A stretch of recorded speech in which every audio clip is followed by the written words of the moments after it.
Olá, tudo bem? Graça e paz, louvado seja o nosso Senhor e Cristo Jesus, o ressuscitado. Às vezes a pessoa entra num comentário e fala assim, você parece que é calvinista, você é um arminianista, você é um luterano, você segue aos testemunhos de Jeová, o seu jeito de falar é do tico-tico no fubá.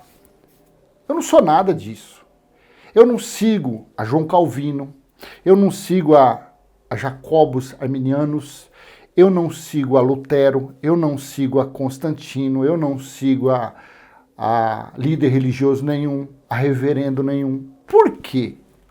Porque eu sou melhor que eles? Claro que não, absolutamente que não. Só que eles foram carnais como eu sou carnal. Eles estudaram a Bíblia, buscaram entendimento na Bíblia como eu busco hoje. Só que o entendimento deles é diferente do nosso hoje, do meu, do irmão Geraldo, do irmão Elcio Jesus, de outros irmãos que estão falando da graça genuína, não da graça fermentada, da graça genuína. Então o nosso entendimento é diferenciado. Por que é diferenciado? Se nós não estudamos, não buscamos entendimento com ninguém. Por quê? Por que aí entrou um irmão e falou assim, nossa, os seus vídeos é bem semelhante ao de Geraldo Moraes. Por quê? É o mesmo espírito. Por que eu e o Elcio Jesus falamos meio que semelhante? Porque o irmão Elivelto, porque o outro irmão da graça. Porque é o mesmo espírito. Há contradições mínimas, tem que ter, porque é uma democracia. Às vezes o irmão fala assim, eu vi lá no Elivelto, ele falou um pouquinho diferente. Eu vi no Elcio, é um pouquinho diferente. No irmão Geraldo é um pouquinho diferente. Aí nessa pequena diferença, o que você tem que fazer? Você vai lá, aonde está essa pequena diferença, e você vai buscar o entendimento. Você buscou o entendimento, aí o que você vai fazer? É simples fazer isso, meu Deus, é 2 mais 2. Aí você viu lá, aí você vai ter o seu entendimento. Você teve 5 comparações, 6 comparações. Aí você vai lá, busca seu entendimento. Opa, peraí. Então, conforme esse entendimento, ficou mais... O do irmão Elivelto ficou mais coerente. O do irmão Elcio ficou mais coerente. O do irmão Cláudio ficou mais coerente. O do irmão Geraldo ficou mais coerente. O do outro pregador da graça ficou mais coerente. É assim que é. Aí você está vendo outro vídeo, outro assunto. Aí deu também uma diferençazinha... Vá buscar o que está acontecendo ali. Então eu não sou luterano, não sou arminiano, não sou calvinista, não sou luterano, não sei nada. Por quê? Esses camaradas, essas pessoas que deixaram aí seus escritos, que deixaram sua biografia, eles nunca mostraram, ensinaram que dízimo nunca foi dinheiro. Dízimo era alimento e foi dado como herança à tribo de Levi, Números 18. Aí você fala, não, mas Mateus 23, Jesus disse para dar o dízimo do endro, do cominho e da hortelã. Tá vendo? Que é hortaliças. Não tem nada a ver. Aí se você voltar um pouquinho lá no capítulo 17, Jesus falou para Pedro, é correto os filhos pagarem o imposto do templo? Pedro falou, não. Então, mas para que não haja, vá lá, jogue o anzol. Primeiro peixe, você vai tirar um estáter da boca dele, que pagará as 2 dracmas, porque o estáter valia 4 dracmas, que vai pagar as 2 dracmas sua e as 2 minhas, que é o imposto do templo. Tinha dinheiro ou não tinha dinheiro? Tinha dinheiro. Mas Jesus, como conhecia a lei, ele falou que era cominho, porque não era. Só que Jacobus arminianos nunca falou isso, João Calvino nunca mostrou isso, Lutero nunca mostrou isso, e está por aí há séculos. O maior roubo que pode existir na face da terra chama-se tomar 10% do salário de alguém. Você pode ficar chateado, mas é o maior roubo. Sabe por que é o maior roubo? Porque eles usam a palavra da verdade, a palavra de Deus, não é assim? Para praticar o estelionato, para arrancar dinheiro das pessoas. Então na minha opinião, o maior roubo que pode ter. Não é o assalto ao Banco da Espanha, não é ao trem pagador. Na minha opinião, na sua opinião é diferente, na minha opinião, o maior roubo chama-se tirar 10% como dízimo, sendo que é um mandamento da lei e que Cristo deu fim nessa lei. E que dízimo nunca foi dinheiro, era alimento para sustentar, para alimentar os órfãos, as viúvas, os estrangeiros, gentios, tá?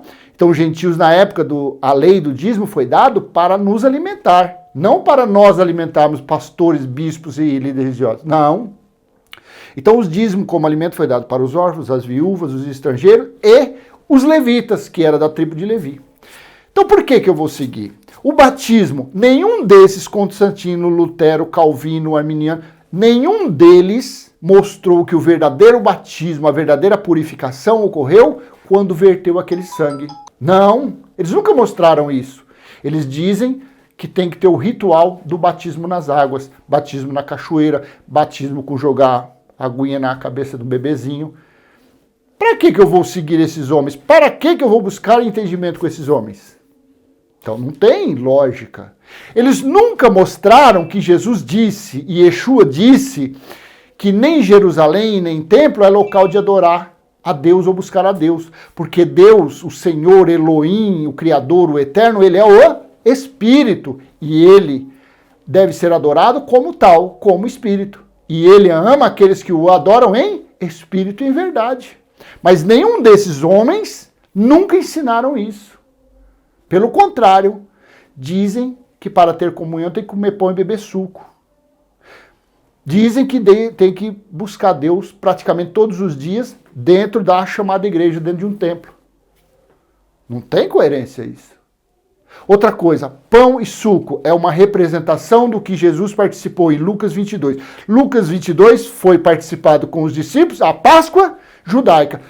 Êxodo capítulo 12, do versículo 43, o Criador, o Eterno, proibiu os gentios, os estrangeiros, os assalariados, de participarem daquela cerimônia, a não ser que fossem circuncidados, para fazerem parte da comunidade de Israel. Eles ensinam isso? Não. Primeiro domingo, aí tem uns cães mais gulosos que preferem o segundo domingo, porque aí pega o quinto dia útil do mês. Tá entendendo como que é? Aí o achar que é maior. Aí o toma, a escalpela das ovelhas, porque eles tratam como ovelhas, é maior. Esses homens nunca ensinaram Apocalipse capítulo 21, versículo do 1 ao 6. Esses homens nunca ensinaram Apocalipse 14, do versículo 6 em diante. Aí você vai perguntar, mas o que é que você está falando? Sobre o juízo de Deus. Esses homens nunca ensinaram Apocalipse capítulo 1, versículo 10. Era o dia do Senhor e eu fui arrebatado, assim disse João. Era o dia do Senhor. O que foi o dia do Senhor? Leia Joel, leia Amós, capítulo 5, do 18 em diante. Leia Sofonias, leia Lamentações, que você vai entender. Leia Malaquias, capítulo 4. Você vai entender o dia do Senhor. Apocalipse, capítulo 1 ao 10, versículo 10.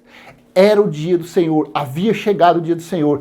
Então o dia do Senhor, o dia do julgamento, o dia do juízo chegou para que João escrevesse as 7 igrejas da Ásia. Por isso que o livro de Apocalipse foi escrito em formas de enigmas, parábolas, figuras de linguagem. Porque aqueles escritos, se tivesse de uma forma de fácil entendimento, quem estava ali, o guarda, soldados ali cuidando daquela ilha de Patmos, iria ler, opa, isso aqui não vai não, tocava fogo. Como estava em enigma, o velhinho está doidão.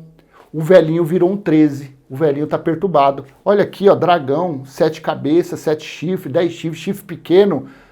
A prostituta, você está entendendo?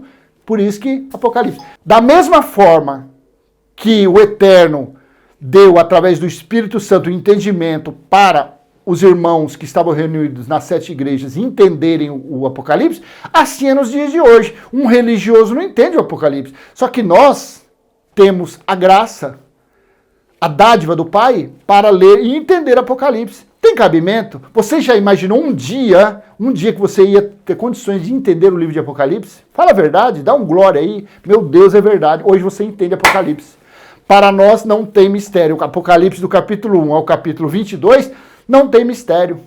Pode ter uma diferençazinha no entendimento de um e de outro, mas a essência é a mesma. Então nenhum desses homens, Calvino, Arminiano, Lutero, Constantino, nunca explicaram sobre Apocalipse capítulo 1, versículo 10, que era o dia do juízo. E Apocalipse capítulo 21, do versículo 1 ao 6, eles nunca explicaram que a Nova Jerusalém espiritual foi estabelecida em nosso espírito e o próprio Criador, o próprio Eterno, está em nosso espírito. Eles nunca ensinaram, esses homens nunca ensinaram que Jesus já voltou, que Yeshua já voltou para julgar quem? As 12 tribos de Israel, os israelitas. Assim foi. Amém? Então eu deixo esse vídeo com você, espero ter sido útil. Se foi, dê um joinha, compartilhe. Se não é inscrito, se inscreva no canal. Até a próxima, se Deus assim permitir. Não siga ninguém. Não siga a mim, não siga Geraldo, não siga Calvino, não siga Lutero, não siga ninguém. Siga os escritos bíblicos. Tome vergonha na sua cara, deixa essa preguiça de lado, comece a tirar 10, 15, meia hora, todo santo dia, e leia de Romanos a Hebreus, 14 epístolas, para você vir tendo um entendimento. Assim, quando você tiver esse entendimento, aí você entenderá toda a Bíblia. Amém? Graça e paz, até a próxima. Tchau, tchau.